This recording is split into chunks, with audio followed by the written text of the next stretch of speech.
Assalamualaikum warahmatullahi wabarakatuh. Perkenalkan, nama saya Bella Wahyurianti dengan NIM channel 219. Saya dari D3 Akuntansi, Fakultas Ekonomi dan Bisnis Universitas Jambi. Di sini saya akan menjelaskan materi konsep pembukuan dalam akuntansi pajak. Pengertian pembukuan dan pencatatan. Pembukuan adalah suatu proses pencatatan yang dilakukan secara teratur untuk mengumpulkan data dan informasi keuangan yang meliputi harta, kewajiban, modal, penghasilan, dan biaya, serta jumlah harga perolehan dan penyerahan barang atau jasa, yang ditutup dengan penyusun laporan keuangan berupa neraca dan laporan laba rugi untuk periode tahun pajak tersebut. Pencatatan yaitu pengumpulan data secara teratur tentang peredaran bruto atau penghasilan bruto sebagai dasar untuk menghitung jumlah pajak yang terutang, termasuk penghasilan yang bukan objek pajak dan atau yang dikenakan pajak yang bersifat final.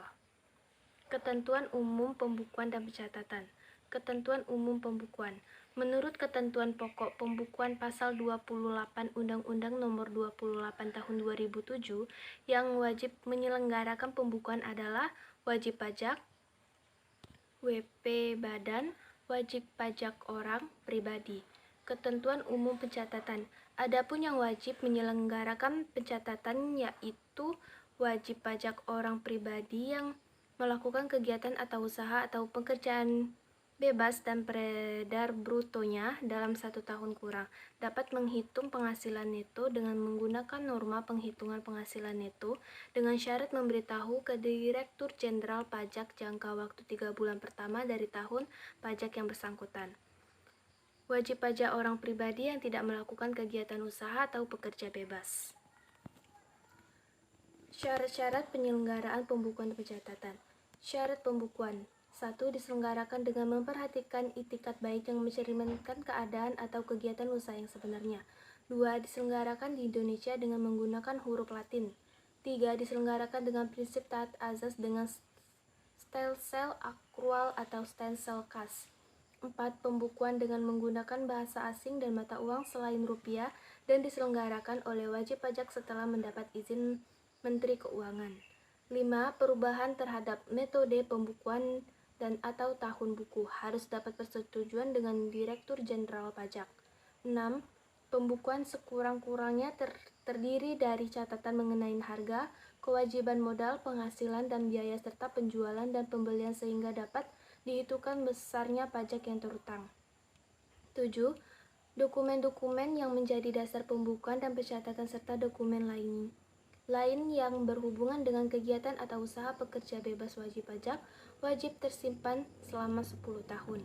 Syarat pencatatan. Pencatatan harus diselenggarakan secara teratur dan mencerminkan keadaan yang sebenarnya dengan menggunakan huruf Latin, angka Arab, satuan mata uang, rupiah, dan susunan dalam bahasa Indonesia.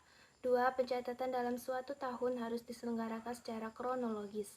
3. Catatan dan dokumen yang menjadi dasar pencatatan harus disimpan di tempat tinggal wajib pajak atau tempat kegiatan usaha atau pekerja bebas dilakukan selama 10 tahun.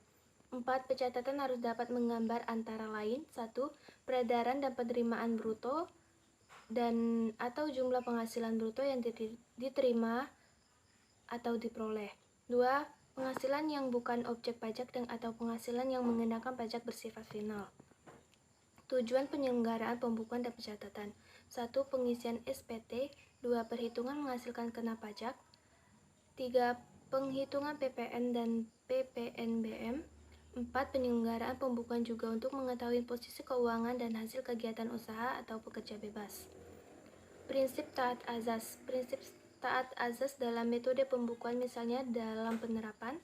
1. Stencil pengakuan penghasilan. Apakah penghasilan diakui pada saat dilakukan penerimaan uang tunai atau berdasarkan pengakuan penghasilan. 2. Stencil pengakuan biaya. Apakah beban diakui setelah dilakukan pembayaran atau dicatat pada saat diakui dengan beban? Diakui sebagai beban. 3. Tahun buku, yaitu periode yang digunakan adalah Januari sampai dengan Desember. 4. Metode penilaian persediaan, yaitu tidak dilakukan perubahan metode pencatatan penilaian persediaan. Yang terakhir, metode penyusutan dan amortisasi, yaitu tidak menyusutkan aktiva tetap perusahaan dengan metode penyusutan yang lain. Stencil accrual dan stencil cash, accrual basis dan cash basis. Stencil accrual adalah suatu metode penghitungan penghasilan dan biaya dalam arti penghasilan diakui pada saat peroleh dan biaya diakui pada saat berutang. Stencil cash adalah suatu metode yang penghitungannya didasarkan atas penghasilan yang diterima dan biaya yang dibayar secara tunai. Penghitungan pajak penghasilan dalam memakai stencil cash harus memperhatikan hal-hal sebagai berikut. 1. Penghitungan jumlah penjualan dalam suatu periode harus meliputi seluruh penjualan, baik yang tunai maupun yang bukan. Dalam menghitung harga pokok penjualan harus diperhitungkan seluruh pembelian dan persediaan. 2. Dalam memperoleh harta yang dapat disusut dan hak-hak yang dapat diamortisasi, biaya-biaya yang kurangnya dari penghasilan hanya dapat dilakukan melalui penyusutan dan amortisasi. 3. Pemakaian stencil cash harus dilakukan secara taat azas konsisten. Pengecualian pembukuan dan pencatatan. Wajib pajak yang dikecualikan dari kewajiban menyelenggarakan pembukuan dan melakukan pencatatan adalah wajib pajak orang pribadi yang tidak wajib menyampaikan surat pemberitahuan tahunan pajak penghasilan. Baiklah, itu yang bisa saya sampaikan. Maaf jika ada salah kata. Assalamualaikum warahmatullahi wabarakatuh.